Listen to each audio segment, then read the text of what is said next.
할렐루야, 승리하셨습니다. 승리하셨습니다.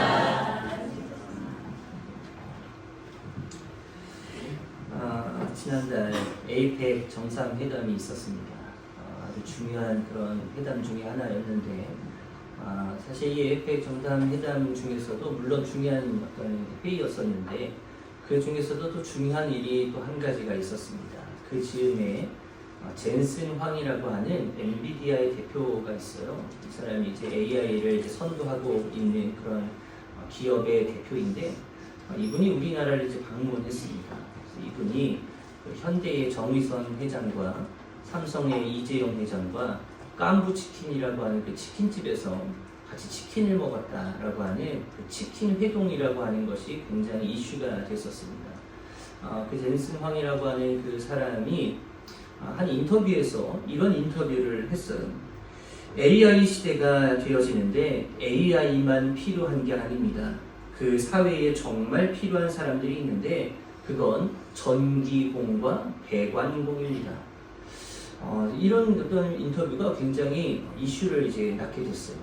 이제는 AI 시대, 이제는 모든 게 AI가 아니면 안 되는 그런 시대가 이제 곧 도착할 건데, 이런 새 시대가 벌어지는데 이것들보다 더 중요한 건 뭐냐면 이것들을 구동시키게끔 만들어줄 수 있는 전기공들과 배관공들, 그 배선을 다루는 그 사람들이 굉장히 이제 큰 역할들을 이제 감당하게 될 것이다. AI도 이제 어쨌든 간에 전기가 있어야만 작동이 되어지는 것이고, 그것이 잘 활용이 되어지기 위해서는 이 원활한 어떤 전기들이 공급이 되어져야 하는데, 이것들을 누가 할 수 있느냐, 이 전기를 누가 만지느냐, 이 배관은 누가 만지느냐, 이 선은 누가 까느냐, 결국 이 사람들이 앞으로 백만장자가 될 것이다. 이런 어떤 이야기를 젠슨 황이라고 하는 앞으로 AI를 이제 이끌어 나갈 그 사람이 이제 그런 이야기를 했다라는 겁니다. 우리는 이 첨단의 AI에만 이제 초점이 맞춰져서 이제는 이런 시대가 올 거야, 이런 시대가 올 거야, 참 이런 기대가 되는 시대가 올 거야 라고 그렇게 생각을 하면서 가게 되어지지만, 결국 그것을 움직일 수 있게 만드는 건 가장 기본적이고 기초적인 전기를 다루는 것, 그 전기 배선을 해나가는 그런 것, 배관을 해나가는 그런 것들이 결국 가장 중요하다라고 하는 걸 아직 사람들은 모르는 것 같습니다. 여기에 끝까지 잘 기본이 되어져 있어야 결국 첨단도 돌아갈 수 있는 겁니다. 그 젠슨 황이 이런 어떤 인터뷰를 이제 하게 되었습니다. 그 인터뷰를 이제 보게 되는데요. 근데 그런 생각이 들었어요. 이 교회의 생명, 이 믿음의 생명, 이 신앙의 생명은 여전히 하나님을 예배하고 말씀을 듣고 찬양하고 기도하는 이런 것들, 우리가 평생 하다 보니까 이런 것들이 별로 중요하다고 생각되어지지 않는 바로 이런 것들이 신앙의 기초를 다져야 하는, 믿음의 기초를 다질 수 있게 하는 아주 중요한 것들일 수밖에 없다라는 걸 다시 한번 이제 깨닫게 되는 그런 인터뷰였어요. 마치 이런 거죠. AI를 운영하려면 전기와 배선이 필요한 것처럼 우리가 하나님의 일들을 감당하고 선교를 하고 전도를 하고 많은 일들을 할 때 가장 중요한 것이 되어지는 건 뭐냐면 결국 예배가 가장 중요한 거고, 기도가 가장 중요한 거고, 찬양이 가장 중요할 수밖에 없는 거구나. 이런 생각이 이제 좀 들게 됐습니다. 이런 분들도 계세요. 우리가 또 예배드려? 또 기도해? 또 찬양하는 거야? 했는데 왜 자꾸 동일하게 똑같이 왜 계속 예배만 드리고 기도만 하고 찬양만 하고 왜 그러는 거야? 교회가 뭐 좀 신박한 거 없나? 이 세상이 어떤 이렇게 주도해서 이렇게 가는 거면은 그거를 선도하지는 못하더라도 그냥 그 정도를 따라갈 수 있는 그런 신용이라도 이제 교회들이 좀 보여줘야 되는 거 아니야? 너무 뒤처지는 거 아니야? 이렇게 생각하시는 분들도 꽤 많습니다. 그런데 여러분들, 교회가 그럼 말씀 듣고 예배 드리고 기도하고 찬양하고 그리고 또 돌아서서 예배 드리고 찬양하고 기도하고 말씀 보고 그리고 또 집에 가셔서 예배 드리고 기도하고 찬양하고 말씀 듣고 그리고 또 수요일날 와가지고 또 하고 매일 새벽 예배 때 또 하고, 그럼 교회가 이거 안 하면 뭐 하는 거예요 도대체? 이런 마음들이 우리들 가운데에 너무 중요한 마음으로 자리 잡아야 된다라는 것이죠. 왜냐하면 이게 교회의 본질이기 때문인 거예요. 첨단도 기초가 없으면 안 되는 것처럼 하나님의 역사도 말씀과 찬양과 기도로부터 그 위대한 역사는 시작되어진다라고 하는 것을 여러분들 마음 가운데에 새길 수 있게 되시기를 예수의 이름으로 간절히 축복합니다. 아멘. 그래서 여러분들이 어떤 마음에서 이 자리에 나오셨는지 저는 몰라요. 그렇지만 여러분들이 어떤 모습을 가지고 나왔고 어떤 기대함을 가지고 나왔는지는 모르겠으나 기초부터 기본부터 잘 다져감으로 영적인 백만장자가 다 되어질 수 있게 되시기를 예수의 이름으로 간절히 축복합니다. 네. 이 자리는 뭐 신박한 거 이런 거 하는 자리가 아니라 하나님을 만나는 자리, 하나님 앞에 말씀으로 나아가는 자리, 기도로 나아가는 자리, 찬양으로 하나님 앞에 영광 올려드리는 자리라는 것을 우리가 다시 한번 새길 필요가 있다는 것이죠. 오늘 요한계시록 이 말씀 여러분도 요한계시록 많이 안 읽어보셨을 거예요. 왜냐면 굉장히 복잡합니다. 그래서 요한계시록은 이제 주로 또 이제 이단들이 가지고 이제 걸고 넘어지는 그런 부분들이라 여러분들이 이 요한계시록을 스스로 읽고 이것을 해석하고 하는 건 굉장히 어려우실 거예요. 그래서 쉽게 덤비지 못하는 그런 성경 중에 하나인데 그래도 우리가 조금 이제 가깝게 나아갈 수 있는 부분이 한 2장, 3장 정도의 어떤 내용들입니다. 거기에 나오는 건 소아시아의 7교회, 이건 많이 들어보셨을 거예요. 그 7교회 중에서 오늘은 에베소 교회라고 하는 그 교회에 하나님께서 말씀하셨던 그런 이야기들을 잠깐 좀 풀어보려고 합니다. 이 에베소 교회는 여러분들 참 괜찮은 교회였어요. 참 멋있는 교회였고 참 순종적인 그런 교회였습니다. 하나님께서 굉장히 많은 칭찬을 하셨는데 오늘 그 칭찬의 내용이 2절과 3절에 기록이 되어져 있어요. 한번 보세요. 나는 내가 한 일과 내 수고와 인내를 알고 있다. 또 나는 내가 악한 자들을 참고 내버려 둘 수 없었던 것과 사도가 아니면서 사도라고 자칭하는 자들을 시험하여 그들이 거짓말쟁이임을 밝혀낸 것도 알고 있다. 너는 참고 내 이름을 위하여 고난을 견디어냈으며 낙심한 적이 없다. 이 말씀만 보면 여러분들 에베소 교회 괜찮아요? 아니면 별로예요? 너무 괜찮죠? 이런 교회가 우리 교회가 되어지게 되시기를 예수 이름으로 간절히 축복합니다. 이런 교회 아주 참 멋있는 교회라는 거예요. 이 모습이 어쩌면 그 당시 예수를 믿는 사람들을 다 때리고 죽이고 핍박하던 그 시절에 가장 아름다운 모습을 보이고 있었던 교회의 모습이 아니었을까라고 추측할 수 있을 만큼 아주 아름답고 멋있는 교회였다는 거죠. 오늘날로 말하면 이런 겁니다. 봉사도 참 열심히 하는 교회, 헌신도 참 열심히 하는 교회, 예배도 진짜 열심히 드리는 교회, 기도도 정말 뜨겁게 하는 교회, 찬양도 진짜 목 놓아 할 줄 아는 그런 교회, 봉사와 이 사회적으로도 많은 사람들에게 의로운 일들을 많이 감당할 수 있는 그런 교회, 이런 교회였다라는 거예요. 그런데 하나님께서 그들의 모습을 이렇게 잘 보시다가 한 가지를 발견하신 겁니다. 아니 모든 열심히 하는 그런 모습들이 참 좋은데 말이야, 야 너네들이 이거를 잃어버렸구나, 그 이야기를 이제 지적을 하시는데 그것이 뭐였냐면 이런 거예요. 전도는 정말로 열심히 하는데 그냥 우리가 사람들을 여기다 앉혀서 인원수만 늘게끔 만들었었던 거지, 정말 예수님의 사랑을 사모하고 예수님의 마음을 우리가 마음 가운데에 새기면서 예수 그리스도가 우리들에게 알려주신 그 복음을 전하라는 그 사명을 내가 충실히 감당해 보겠다라고 하는 그런 어떤 전투적인 모습을 가지고 나아가지는 못했다라는 거예요. 예배 정말 중요하죠. 그래서 우리가 이 자리 가운데 예배를 드리러 오는 그런 모습들이 참 중요한 모습이고, 내가 예배를 안 빠지려고 애를 쓰기는 했는데 이 안에서 우리가 완전히 흡수되지 못하고 은혜를 갈망하지 못하고 하나님과의 만남도 절실하지 못하고 그냥 나와서 그냥 앉아있기만 하게 되어지는, 그냥 안 나오면 찝찝하니까 그런 모습으로 전락한 것은 아니었을까. 선교도 물론 열심히 합니다. 선교도 열심히 하지만 거기에 하나님의 사랑을 담는 게 아니라 그냥 우리는 올해 이런 선교를 했어 라고 그냥 자기의 의만 드러내기에 바빴었던 그런 모습은 아니었는지, 우리의 삶의 모든 것 그리고 하나님께서 주신 그 사명을 통해서 하나님이 드러나야 되는데 자꾸 우리들의 의만 드러나고 있었던 그런 모습들을 에베소 교회에서 하나님께서 발견하시고 그들에게 책망의 말씀을 더해 주시는 것이 오늘의 4절 말씀이에요. 4절 말씀 보세요. 너에게 나무랄 것이 있다. 참 잘했지만 너에게 나무랄 것이 있어. 그것은 내가 처음 사랑을 버린 거야. 하나님께서 그들에게 요구하시는 것은요, AI의 첨단 기술이 아닌 거예요. 첨단은 누가 하시는 거냐면 이건 하나님께서 하실 겁니다.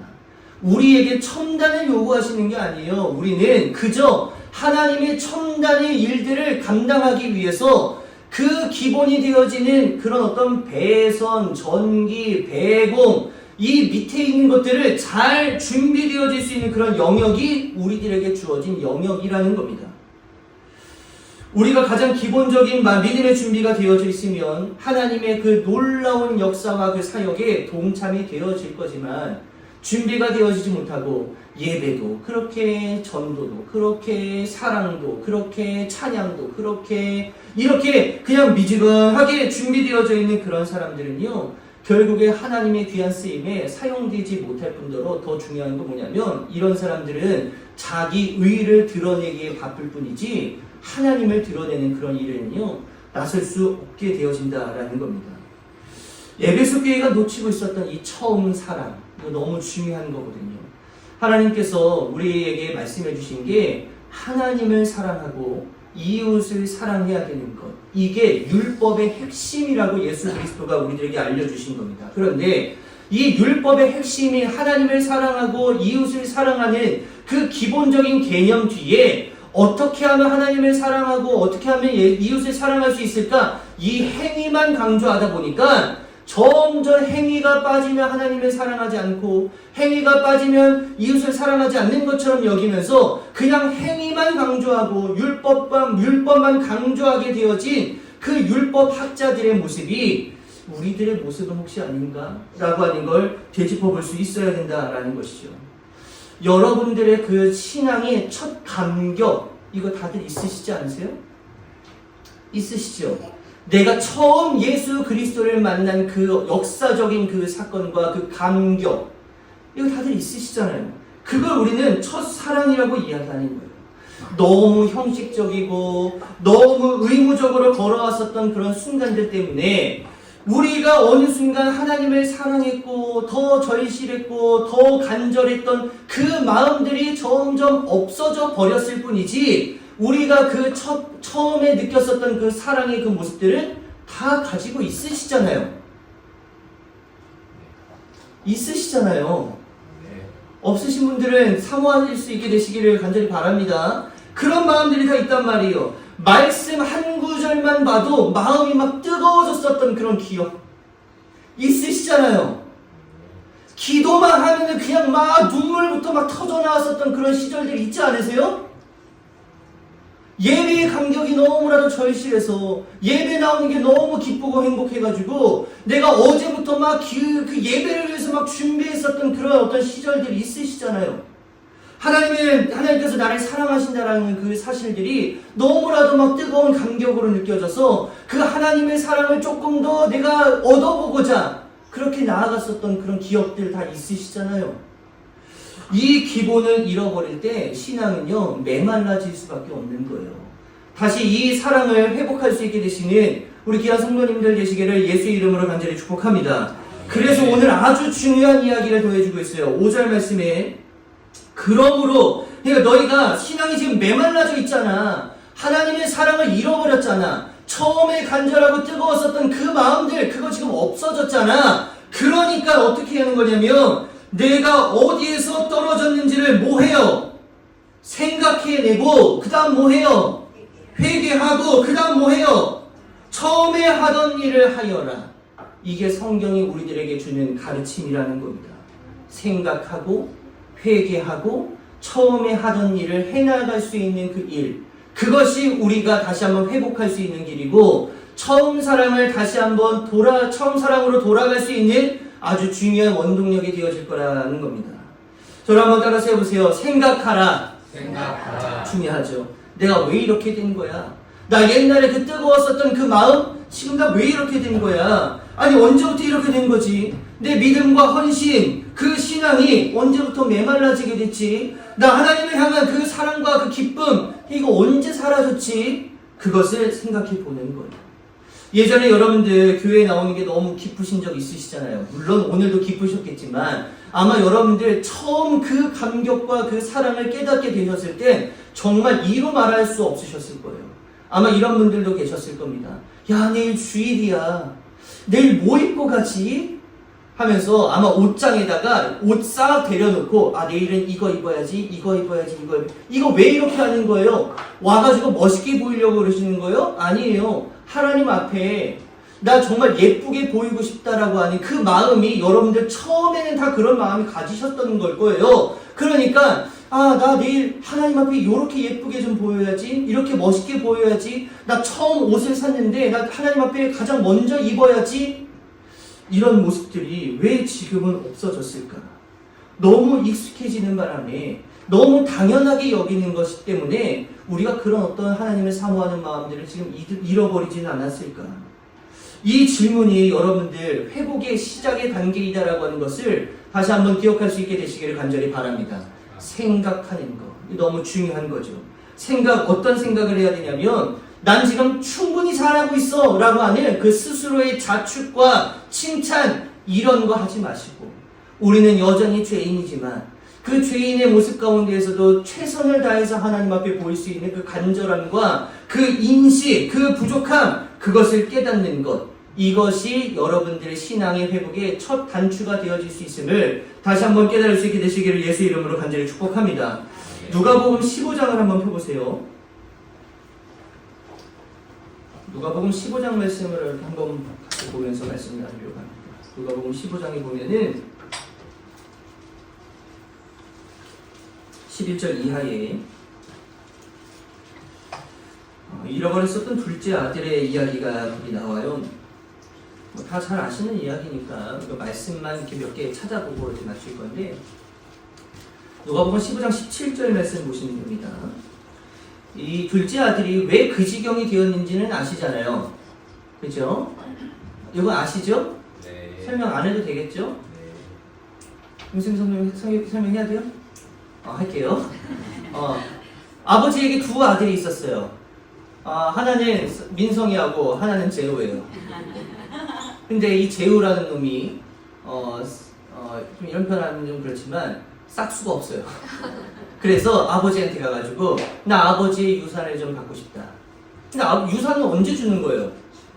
아버지가 돌아가야지만 주시는 거잖아요. 근데 갑자기 아버지 유산을 받고 싶다고 하는 거는 아들이 무슨 생각을 한 거냐면 아빠 난 빨리 아빠가 그냥 돌아가셨으면 좋겠어. 난 그 유산을 좀 받고 싶거든. 그 이야기를 한 거예요. 근데 아버지가 아들을 너무 사랑하니까 그래서 아들에게 자기가 원래 줘야 되는 그 유산을 미리 떼서 주는 거예요. 그래서 재우가 그 많은 돈을 가지고 이젠 아버지와 어머니와 저는 빠이빠이입니다. 전 제가 혼자 알아서 살아가겠습니다 하고 집을 나간 거예요. 집을 나가서 여기 이제 인천에 살다가 서울에 가가지고 서울에 아주 좋은 유흥가들 있잖아요. 저는 많이 안 가봤지만 홍대, 강남 이런 데를 이렇게 막 돌아다니면서 막 흥청망청 가지고 있는 돈을 막 다 써버린 거예요. 그러니까 얘가 이제 먹을 게 없네. 이제 돈 주고 이제 살아갈 힘이 없는 거예요. 근데 집으로 다시 돌아가기에는 염치가 없죠. 왜냐면 난 아버지가 빨리 돌아가셨으면 좋겠어요. 그런 말을 했는데 가는 게 이게 말이 돼요? 그러니까 이 재우가 이제 그 편의점을 이제 들락날락거리면서 저 이제 알바 좀 할 수 없습니까? 이렇게 이제 알바를 구하러 다니는 거예요. 중학교 3학년짜리를 알바를 시키겠어요. 그러니까 이제 그렇게 이제 안 되다가 겨우 이제 알바 자리를 받게 됐는데, 야, 우리도 미성년자에게는 돈을 줄 수 없어. 그냥 여기 나오는 거, 유통기한 지난 거 있잖아. 그 시간 지난 거, 그거 하나씩 그냥 너 그거 먹는 걸로 해. 예전에는 그거 이제 돼지가 먹는 밥으로 지금 여기 설명을 하고 있거든요. 근데 그거 하나씩 먹으면서 이제 삶을 이어나가는 거예요. 이해가 되셨죠?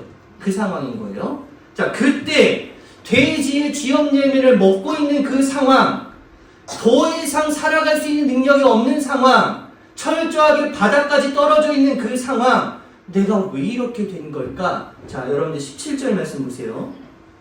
거기에 뭐라고 되어져 있냐면 16절부터 볼게요.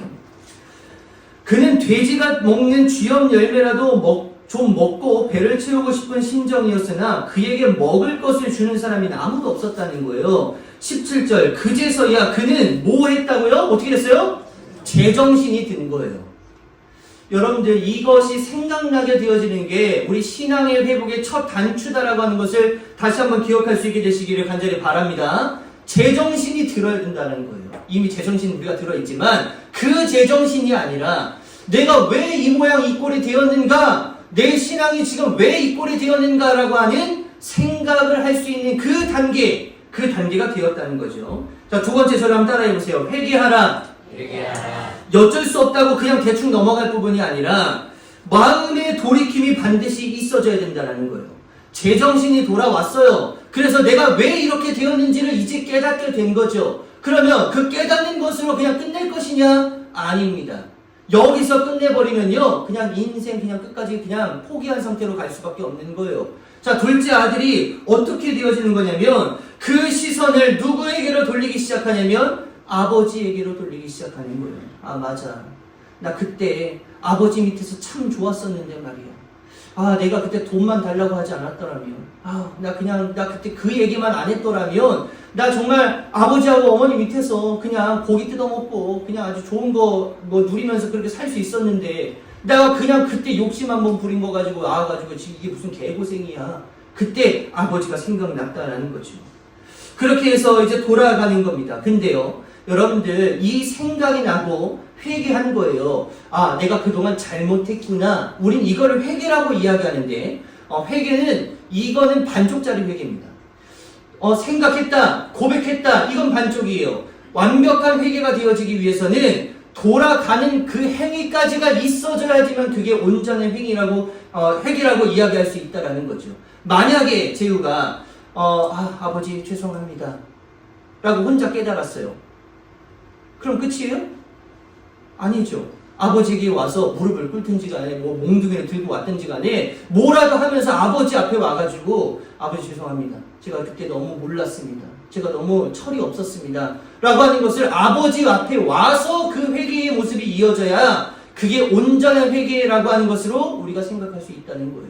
그냥 말로만 아버지 제 생각 아시죠? 그냥 텔레파시 딱 보내놓고 저 그때 회개했잖아요. 이거는 반쪽짜리라는 거죠. 그래서 이 회개라고 하는 거, 돌아가는 게 너무 중요한데 18절 말씀 보세요. 내가 일어나 아버지에게로 뭐 했어요? 돌아가서 이렇게 말씀드려야 되겠다. 생각만 한 게 아니라 실제로 돌아가는 행위까지 있어지게 되어지는 겁니다. 20절 말씀 보시면 20절에 이렇게 기록이 되어 있죠. 그는 일어나서 누구에게로 갔다고요? 아버지에게로 갔다. 이게 온전한 회개의 모습이다라는 거예요. 여러분들 생각만으로 끝나는 회개가 아니라 여러분들이 내가 이게 잘못됐었구나. 내 신앙이 이게 좀 잘못되었었던 거구나 라고 하는 것을 깨달았다면 돌아가는 그 자리까지 갈 수 있게 되어지시는 우리 귀한 성도님들 되시기를 예수의 이름으로 간절히 축복합니다. 이 두 가지에서 끝날 게 아니라 하나님의 놀라운 은혜가 있어요. 세 번째, 저를 한번 따라서 해보세요. 처음 사랑을 회복하라. 조금 더 구체적으로 얘기하자면 처음 사랑을 누리라는 거예요. 자, 여러분들 회개함으로 다시 아들이 돌아갔습니다. 아버지에게로 가서 아버지, 제가 아버지의 종이 되는 한이 있더라도 그냥 아버지 밑에 있는 게 나을 것 같으니까 저 좀 받아주십시오. 이렇게 얘기를 했단 말이에요. 자, 그때 아버지가 그에게 했었던 게 뭐냐면 그냥 종으로 살 게 없어. 그냥 너는 내 아들일 뿐이야. 그냥 아들처럼 살면 되는 거야. 그렇게 아버지가 아들을 용서해 주는 거거든요. 그냥 돌아가서 재우가 하는 일이 뭐였을까요? 종처럼 가서 뭐 종이 하는 일들 그거 거들고 막 이런 거 했을까요? 그런 거 하는 게 아니에요. 여러분들 22절, 23절에 보면은 그걸 간략하게 제가 설명해 드릴게요. 먹고 자고 싸고 이거 한 거예요. 아버지의 집에서 나오기 이전에 그가 했었던 일은 아버지 밑에서 그냥 잘 먹고 잘 자고 잘 놀고 잘 누리고 이거 했었던 거거든요. 근데 이거를 다 뿌리치고 나갔잖아요. 다시 돌아왔을 때는 내가 종이 되는 한이 있더라도 내가 아버지의 종이 되겠습니다. 그렇게 왔지만 여전히 아버지 입장에서는 재우는 뭐였어요? 아들이었던 거예요.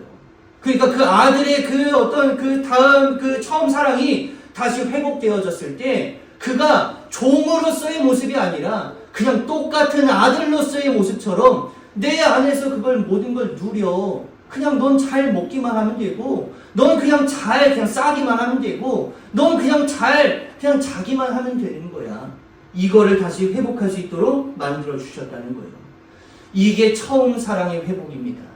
여러분들의 처음 사랑이 어디에서 무너졌는지를 다시 한번 생각해 보시고 회개의 자리로 나아가 다시 돌아가는 그 일에 이르러서 그 처음 사랑이 다시 회복되어짐으로 인해 하나님의 은혜를 누리며 나아갈 수 있게 되시기를 예수의 이름으로 간절히 축복합니다. 아멘. 하나님께서 요구하시는 우리의 처음 사랑이 뭘까요? 복잡한 것 같지만 처음 사랑은 아주 간단한 거예요. 아까 말씀드린 것처럼 말씀 한 구절을 내가 봤을 때도 마음이 막 뜨거워졌었던 그 기억들, 찬양을 했을 때 막 눈물이 막 터져 나왔었던 그런 기억들, 기도를 하면은 기도가 나오는 게 아니라 막 눈물부터 막 쏟아져 내려왔었던 그런 기억들, 예배의 감격 때문에 그 전날부터 잠을 못 이뤄서 하나님을 만나러 성전을 찾아갈 거야 라고 했었던 그런 뜨거운 마음의 그 마음의 회복들, 그것이 처음 사랑이고, 처음 사랑을 회복한다라고 하는 건 뭐냐면 덮어놨었던 말씀을 다시 한번 피는 거예요. 차가웠었던 냉랭해진 이 예배에 대한 그 마음을 다시 한번 불로 지펴보는 거예요. 피곤해서 무시했었던 그 기도의 자리를 다시 한번 회복해 보자라는 거예요. 바빠서 멀리 했었던 그 헌신의 자리들에 다시 한번 나와서, 그래 나 옛날에 그런 헌신의 자리 내가 아무리 바빠도 나와서 교회 일이 최선이었는데 나 지금 왜 이렇게 된 거지? 다시 한번 해보자 라고 하는 그런 마음을 가지고 나온 것처럼 그렇게 다시 우리의 사랑을 회복해 보는 겁니다. 이렇게 회복이 되어진 성도들, 그런 성도들은요 놀라운 경험을 하게 될 거예요. 어떤 경험이냐? 어떠한 상황과 어떠한 변화들에도 절대로 흔들리지 않는 굳건한 믿음의 소유자들이 되어질 거라는 겁니다. 베드로가요 사실 실패한 거예요. 하나님을 사랑하는 마음을 가지고 그 예수 그리스도를 3년 동안 열심히 쫓아다니고 그는 수제자격으로 올라갑니다. 그래서 어쩔 때는요 하나님 그 예수 그리스도를 나는 죽을 때까지 쫓아갑니다. 다른 사람들이 다 배신해도 저는 절대로 예수 그리스도를 배신하지 않을 거예요. 그렇게 다짐하고 이야기했었던 그 결단의 소유자가 이 베드로였다라는 거예요. 그런데 베드로가 결국 어떻게 되죠? 3번씩이나 예수 그리스도를 모른다고 부인을 하게 됩니다. 그때 이 베드로의 믿음은요 바닥까지 떨어지는 거예요. 근데 그때 예수님께서 다시 부활하셔서 베드로를 찾아가셔서 이야기하시잖아요. 너 나 사랑하는 거 맞아? 이걸 3번씩 물어보십니다. 그때 이 베드로가 실패했었던 그 회복, 다시 일어나게 되어지고 그 회복되어진 그 베드로의 믿음이 얼마나 굳건해졌냐면 나중에는요 목에 칼이 들어와도 나중에는 얘가 그 십자가가 거꾸로 매달려서 죽음을 맞이하게 되는 거거든요. 베드로가 이 정도까지 믿음이 되어지는 거예요. 왜 이렇게 될 수 있었을까? 그의 믿음이 회복이 된 거거든요. 예수 그리스도를 버렸을 때 바닥까지 떨어졌었던 그 믿음, 우리들도 마찬가지죠. 예수님을 사랑했었던 그 처음의 그 사랑이 바닥까지 떨어질 수 있는 겁니다. 그렇지만 떨어졌다고 난 못해, 나는 못 돌아가, 이런 게 아니라 다시 회복하고 돌아가야지만, 그 처음 사랑을 회복해야지만 하나님의 굳건한 믿음의 은혜가 여러분 가운데 있어지게 될 것임을 다시 한번 믿음으로 고백할 수 있게 되시기를 예수 이름으로 간절히 축복합니다. 아멘. 오늘은요 여러분들 2025년의 마지막 주일 설교예요. 한 달 남지 않았습니까? 한 달 안 남았습니다. 오늘이 마지막이에요. 왜냐하면 2025년의 마지막 주일이 오늘까지고 다음 주부터는 2026년 처음 시작인 대강절이어서 그때부터 우리는 다시 2026년을 맞이하는 주일입니다. 그래서 오늘이 우리가 2025년에 드리는 마지막 주일 예배예요. 올해 처음 우리가 시작했을 때 무너진 장막을 회복하자라고 하는 그런 표어를 가지고 우리가 시작을 했거든요. 그래서 여러분들 우리가 새해 새소망 예배 때 제가 나눠드렸던 그 쪽지에다가 올해는 이런 어떤 기대감과 이러한 소망들이 저에게 있습니다 라고 다 적으셨어요. 그때 적은 걸 가지고 성경에 이렇게 꽂아놨는데 그 꽂아놓은 거 여러분들 몇 번이나 들춰보셨어요? 아마 기억도 안 나실 거예요. 이거를 우리가 매번 들춰볼 수 없는 거예요. 그렇지만 우리가 한 번씩 그거를 자주 들춰봤을 때 맞아, 나 이런 마음이 있었지, 나 2025년에 시작할 때 이런 마음과 이런 결단이 있었지. 근데 우리가 이 마지막에 돌아봤을 때 그게 여러분들 얼마나 많이 지켜 많은 성도님들이 1년에 한 번 나는 꼭 성경 통독을 하겠다. 많은 성도님들이 그런 결단을 하십니다. 여러분들 읽으셨어요? 이럴 때만 쌓이지네.